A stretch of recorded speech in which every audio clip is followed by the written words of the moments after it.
Welcome to Trulyfit, the online fitness marketplace connecting pros and clients through unique fitness business software. Victor, thank you so much for joining the Trulyfit Podcast. Why don't you give my audience and the listeners a little background on who you are and what you do in the health and wellness field? Of course. Hi. Great to be on your show. My name is Victor. I have been in the health and wellness space probably for 30 years. So I'm a co-founder of Litewater Scientific, which is what we're going to be talking about today, which is a company based around a new science that's been developing and called deuterium depletion. So I've been a citizen scientist all my life and started out in my early 20s in culinary arts. Essentially, I figured out, as soon as I figured out that that doctors weren't going to make me better when I was sick as a teenager, I made some really important connections, and one of them was you are what you eat. So in my early 20s, I started the very first organic raw food restaurant in the United States, or at least I think one of them. And that led me on a path of inquiry into basically at that point, I was an armchair nutritionist. So I figured out what works for the human body, what worked for me, and how to replicate it and create optimal health for people. So I've been after this for a long time, this state of optimal health. So in 2004, I read an article called In Search of the Fountain of Youth, and it talked about this deuterium isotope, which I knew very little about. I only knew it from chemistry as something that's a version of hydrogen known as isotope, as an isotope. So, you know, you have the periodic table, we all learn that in school, and then the very first element in the periodic table is hydrogen. And then at some point, we may or may not have learned that hydrogen has other forms. It has a form known as deuterium and a form known as tritium. These are all types of hydrogen. The only difference is the hydrogen that is 99.98% of the universe is the one that's an electron and a proton. And then deuterium has an extra neutron. So tritium we don't talk about too much because it barely exists unless you're conducting atomic blasts for testing. So we have this small amount of deuterium. And so in 2004, I read this article which pointed me in the direction that this may be something that we should take a look into because this could be an underlying cause of aging. And when you look at aging, as we understand it, it is a decrease in the amount of energy that we have, right? As our cells replicate, as our DNA replicates, a copy of a copy of a copy of a copy, each time it does it, there's less energy in the system. So essentially, as you get old, you have less energy, and that's essentially what we see in a mitochondrial level. When we start out very young, let's say a cell has thousands of mitochondria in it, maybe 20,000, 50,000, depending what cell it is. And that same cell, when you're a senior citizen, by the time you're a senior, that same cell has maybe 10% or less of the mitochondria that it did when you were younger. So mitochondria is responsible for making the energy in our body.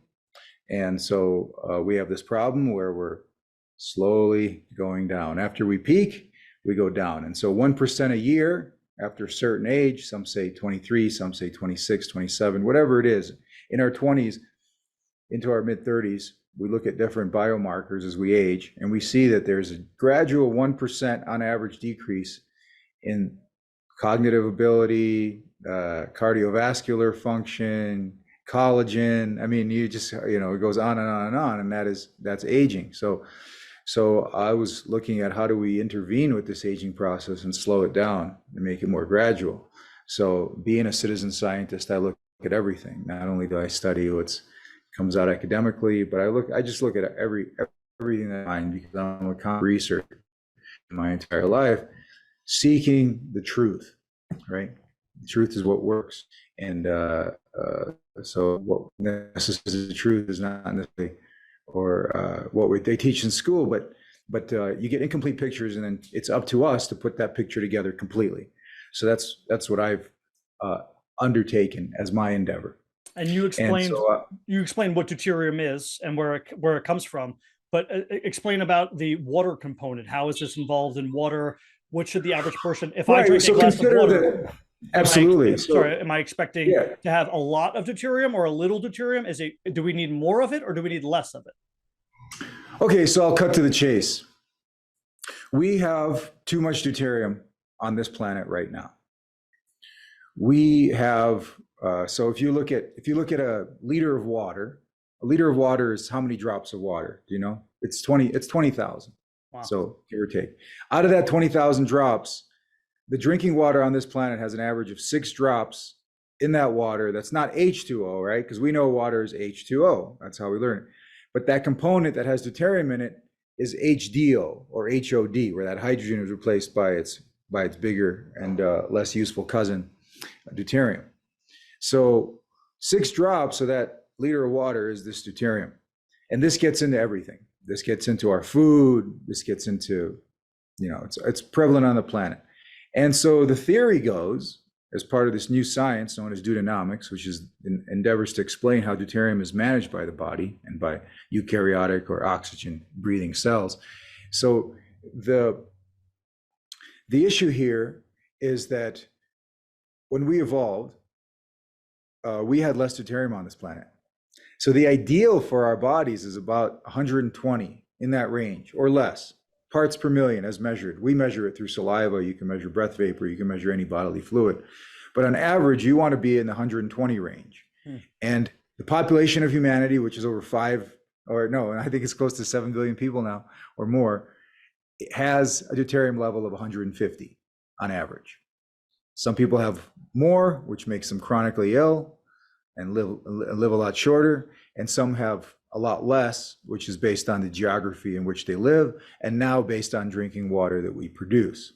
So the goal is to lower your deuterium level. And when you lower it by 15 to 20, 25%, you experience something that cannot be experienced any other way, because what you're getting is a net energy benefit. By allowing more oxygen to be utilized, how does more oxygen get utilized? Well, when your ATP is healthier and when your mitochondria is healthy and produces more ATP more efficiently, and there's less damage on these motors, these mitochondrial motors, these factories, these power plants in our cells, then you have an optimization which increases the net energy that you have. So deuterium is the opposite, you could say, of its brother hydrogen, because hydrogen is the element that was responsible for creating all life on the planet. In fact, it's responsible for how stars shine. It's responsible for rocket ships and the fuel they use to get to outer space. And deuterium is the opposite. It's the gum that's stuck to your shoe. Now, there will be some controversy on this.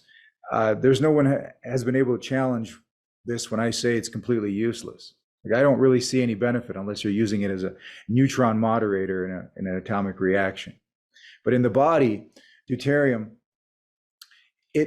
when you look at how the body or nature uses deuterium, you see that there's something very common in nature, and that's a hydrogen-carbon bond, right? We're carbon beings, we run on hydrogen. So in nature, you see carbon-hydrogen, and that's a bond. That's a very important bond that exhibits itself in so many molecules in nature, okay? And that hydrogen bond with carbon, when you replace that hydrogen with deuterium, then you have a deuterium carbon bond, right? Mm-hmm. And that disassociation of that bond is 9 times slower. So your body can't do the work that it needs to do, which happens this quick, very fast. It cannot jump those quantum gates like it does, which is a separate subject, when it has deuterium attached to it. So there's a 9 times slower disassociation with deuterium. So it slows us down. It slows down our biology. And when you slow down something and take away its energy, what happens? You get errors. You get errors in transcription. And that's why we look older as we get older, we look older too. So are there objective studies about this? It sounds like you're citing a lot of things. Are you doing these studies on your own? Is your company doing these studies? Who does I'm citing all the literature that's out there right now. Myself, I would only cite things that are qualitative, because I have not been able to quantify anything, because I'm not doing studies right now. But there's 60 plus years of literature, and a lot of it is phenomenal if you tap into it. So I've tried to put up all that into one cohesive place, where a depository where a lot of those studies exist. But the proof is in the pudding, because people that tell me that. So what we did is I and my partner, we knew about this deuterium problem. We looked at the science. We saw that it was legit. these look legit. And so we started this company and started making deuterium. Well, we started importing deuterium depleted water. And why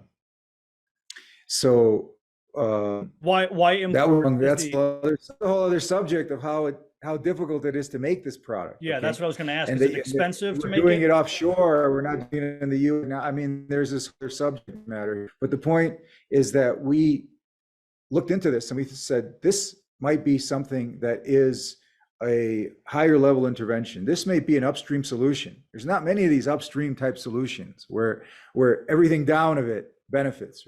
So then we started in 2019 a company for importing and selling and marketing this water that works with this science, this concept that when you drink the water, you reduce the deuterium load in your body, you decrease that total deuterium burden in your body, and then you have more energy and other things, obviously, downstream of that. But the energy benefit is so profound because it manifests itself not like adrenal energy, right? It's a different type of, it's a mitochondrial energy. It's a source energy that because it's at the source, it plugs itself into places where this type of caloric energy that we derive daily doesn't go. So like repair for one, and deep level kind of restructuring, because when the body is a self-healing organism, it's just missing that one component, energy. How does one test themselves for this? Is it expensive to test yourself? I know you mentioned there's a few different ways. Whether this whole lifestyle is I'll tell you, this whole lifestyle is expensive because we didn't think, nobody thought that we'd be paying $320 or more per month for water, but here we are, and that's because it's difficult to produce. It takes a lot of energy, and to remove that component, because you're separating water from water. It's like H2O from H2O. Yeah. So we make a small amount of this water available for people, and in the United States, and you can test your deuterium. It's a $200 test. You can test your saliva. You can test your water too. Maybe you live somewhere in the mountains of Idaho and you're really curious to see if your water is like anything special. It is, if you're there. And because there's certain places on the planet where you're going to find 15 to 20% lower deuterium than the rest of us are drinking. And when you look at the populations of those areas, you see that they're far healthier. They're like superior in health compared to people that are living coastally. And that's because the net energy benefit over time. This is a delta over time that really makes a big difference. So what people do is they get on the program, and then in 3 months, 2 to 3 months, you could drop your deuterium levels into the 120 ppm range or lower. Why doesn't the general public know more about this, do you think? It hasn't been available for very long at all. If you try to buy a liter of deuterium depleted water 15 years ago, you would pay $1,000. It's just wasn't available. And the science was available, and the knowledge of deuterium, even as far back as 1953, when they started investigating deuterium, American scientists concluded, and I quote, incompatible with life. So we have a little bit of this in us. We have maybe a gram and a half, maybe 1 gram to 2 grams in a human body. But when you compare it to how much of the basic nutrients that we have, that we need for life, like glucose, magnesium, potassium, calcium, you have a lot more, 5 times or more deuterium, because it's bound to everything. And when it gets into our motors, it jams them up. It causes them to stutter. No energy is produced. It slows us down. So we recognize this problem, and just because you know about a problem doesn't mean it's going to get popular, because you have to have a solution. And so we have a solution. Like I said, it's expensive. It's something you do continuously, but even a little bit goes a long way in terms of benefit. So do you think the larger beverage and water companies will eventually take this on, or do you think it's just too pricey for them right now? Why do you think they're involved in this process? Maybe in a decade or so, because for one, you can't make much of it. That you can't. It's not that interesting to large, that kind of big business, because you just can't make that much of it. Period. We have a big factory of ours, and we don't make that much. We make enough for a few thousand people. Consider that you want to change the world with giving this water to millions of people. You'd be better off towing an iceberg from Antarctica that has water that's 89 parts per million, which is an anomaly on this planet, but it's phenomenally good for health. But in the future, I think better technologies will come out, because a small market that we've started now stimulates innovation, and somebody will create, maybe it could be us, somebody will create a way to do it that's more economical. This water will be cheaper to produce. Certainly it takes a while for things to get known about.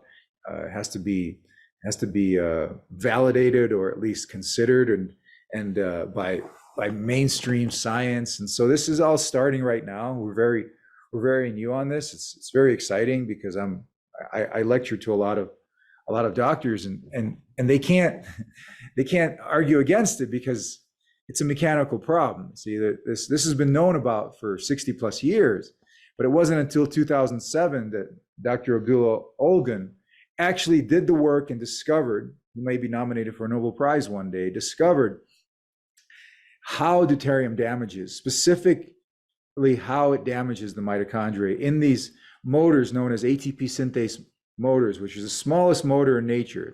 It's nanoscopic, and it spins close to 9,000 RPM, and it uses hydrogen protons to spin these motors, the energy currents body, and create metabolic water, which is already 70% deuterium depleted. So he discovered the mechanical deuterium damaged motor, and it is a mechanical problem. It's too big for it. It's a square peg in a round hole. Every 15 seconds, that motors, these trillions of motors that we have in our bodies that's producing our energies, working overtime, okay, they are impinged upon by, instead of a proton, by a proton-neutron pair, which is a deuteron.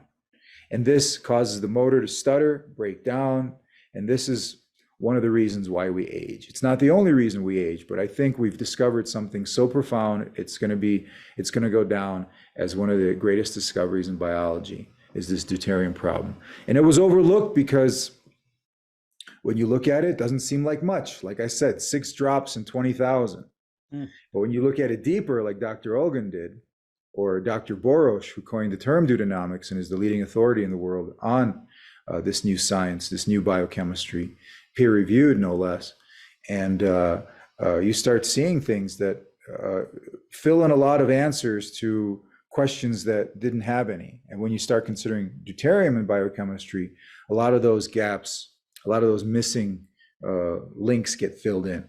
So it's very exciting. Is the profile changed of this water? Meaning, does the taste or the viscosity or anything change when you take this out?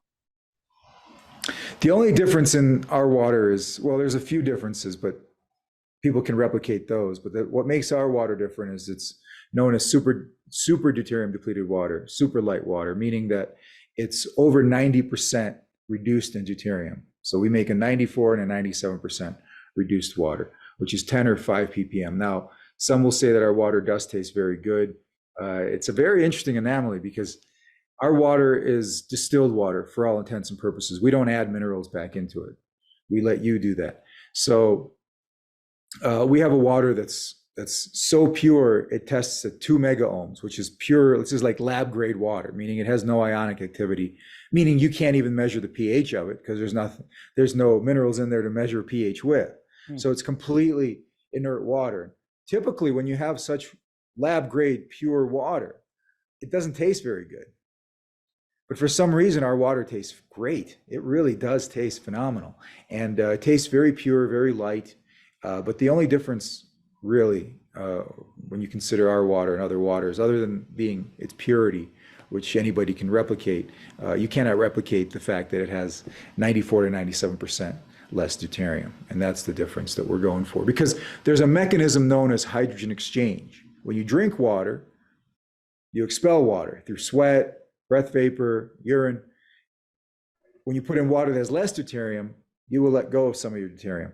So about half a ppm or 1 ppm per day, roughly. So that's the whole reason why you drink the water, because through the mechanism of hydrogen exchange, you lower your deuterium level. And that's the intervention here that we're talking about. This is the big biohack that is the crown on your Christmas tree. It really is. Everything else is just downstream of it, because there's nothing else that creates a net energy benefit. All food will eventually will be a deficit. So this is why we age. We're constantly in a state of ongoing entropy, right? Everything that spins up has to eventually spin down. And that's the entropy part, which we don't really care for too much. So we want to become superconductors. We want to have no decay of spin ever. We want to be coherent superconducting beings. And in order to do that, we have to keep our energy levels up. Keep those energy levels up, keep contaminants from coming in. And this is the oldest, widest contaminant that we have on this planet. It's a natural contaminant. It's known as deuterium. Disguised as HDO.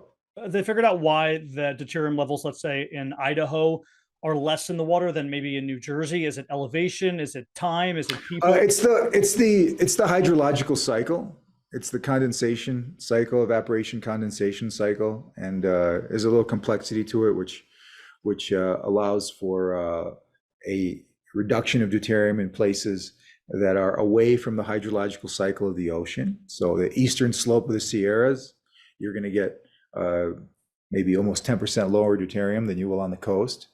So on the western slope, it won't be the same because it's closer to that weather pattern. You're also going to have lower deuterium based on elevation and latitude, because those condensation, precipitation, evaporation cycles will be magnified or amplified. And that also is better removing a little bit of deuterium. So this was first discovered in the early 1950s. And then, so in the 50s, there was these Siberian scientists, these Russian scientists, Soviet scientists at the time. They were trying to figure out why these populations, these two Siberian populations, they were primarily Eskimos, essentially, the Altaians and the Yakutians, why they had so many more centenarians, people that live over 100 years, than anywhere else in Europe. 324 per 1 million. And everywhere else, it's like, 5 to 20, okay? Like, why these people, they live like Eskimos, why do they, first of all, not have any health problems, that modern Western health problems, but they also live over 100 very easily, at least quite a few of them in their population. And they were trying to figure out why. And they honed in on this deuterium problem because they saw that the water that they were drinking was 60% lower in deuterium. And this is what set this whole thing off, this whole bit of inquiry.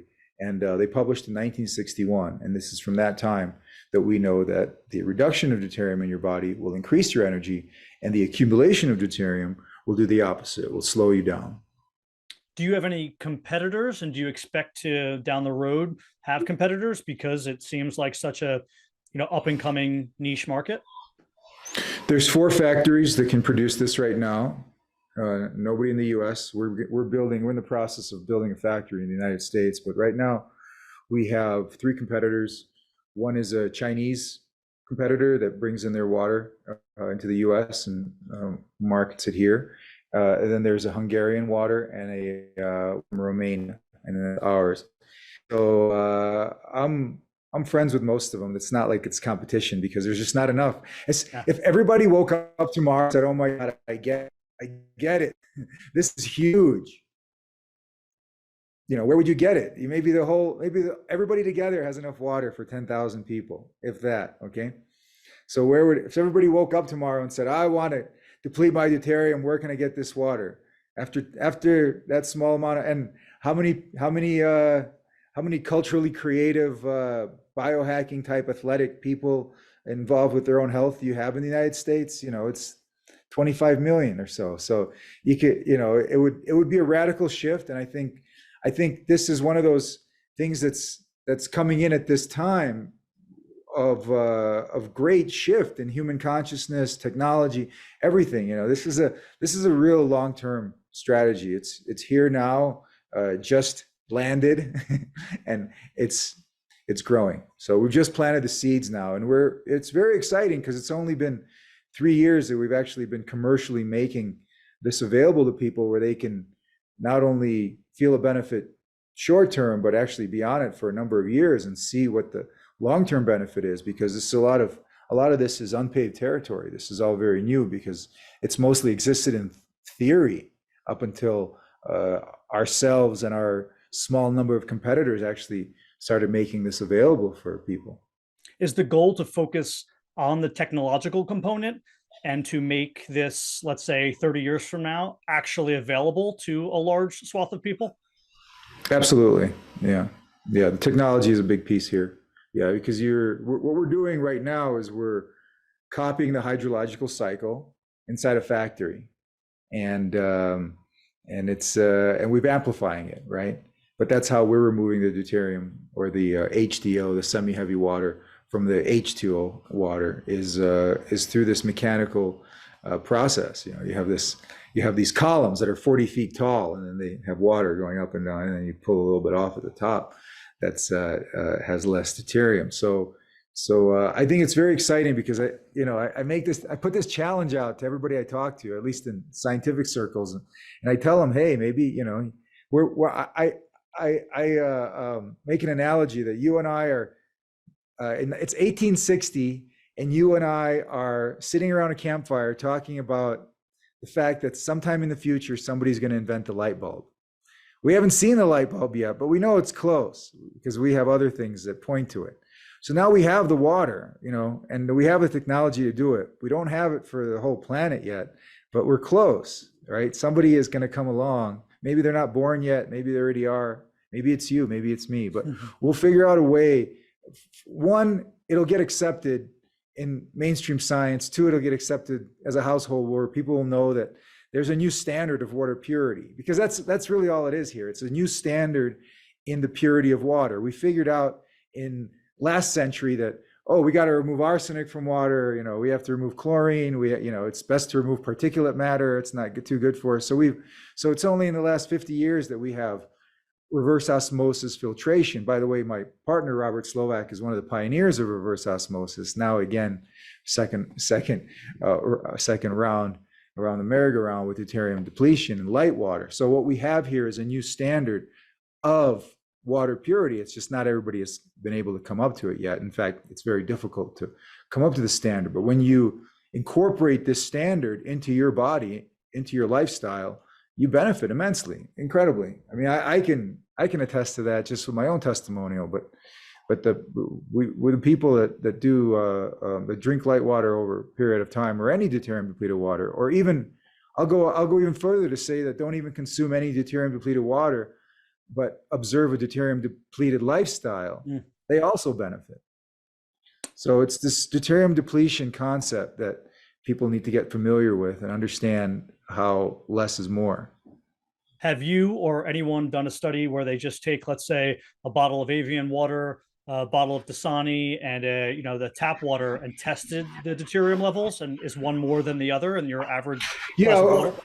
So we've done those tests. Others have done those tests where basically you see what the deuterium level is of all table waters, and for that matter, all municipal water. That's public information. They do test the deuterium level of most municipal water, and so that's widely available. And there's really no commercially available water out there that's below 140. I would say 135 even.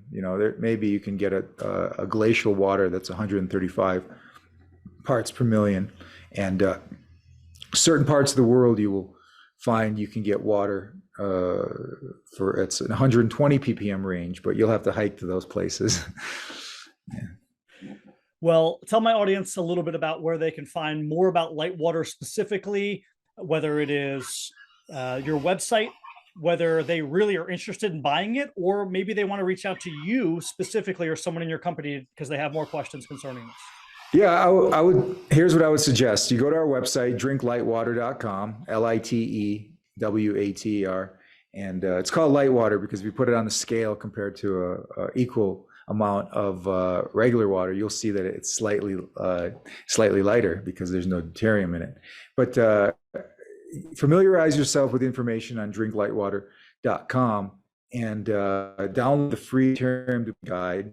That's really good, quick information. You can see if this is what it is and if it's for you, and what it involves to be successful at the strategy or deuterium depletion in general. And I do want to say one more thing, because at the beginning of the podcast you mentioned that you have a lot of people listening that are trainers and athletes and so forth.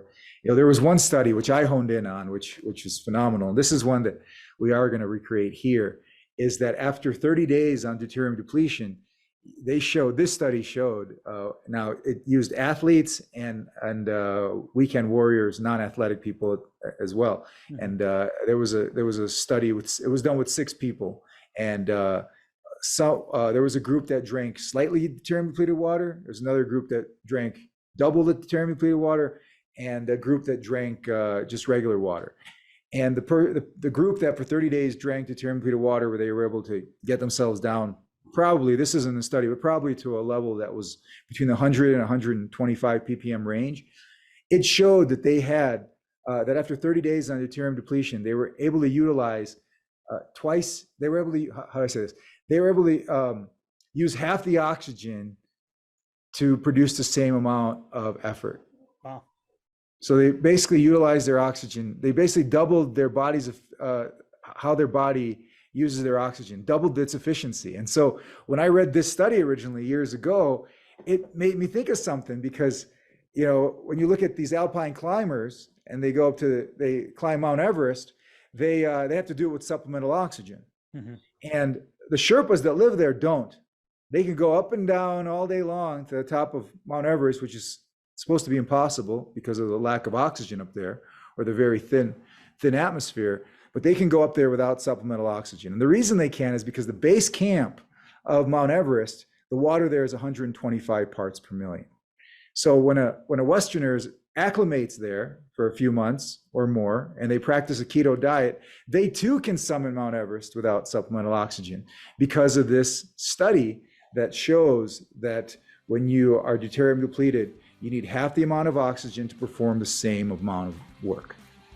So that one I want to replicate here, because that can change sports. It's like, yeah. And for me, I'm 50, and my cardio is just, for somebody that sits mostly in front of a computer, my cardio is like off the charts. It's just phenomenal, and it's all because of it's deuterium depletion and oxygen strategies. But yeah, this is a upscale intervention. So if you want to increase your performance, like if you're stuck somewhere performance-wise, decrease your deuterium a little bit and tell me what happened.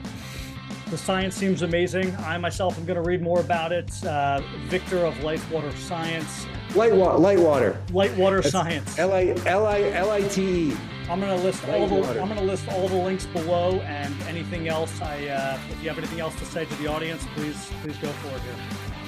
Drinklitewater.com. Thank you so much for having me on your podcast. Thank you, Victor.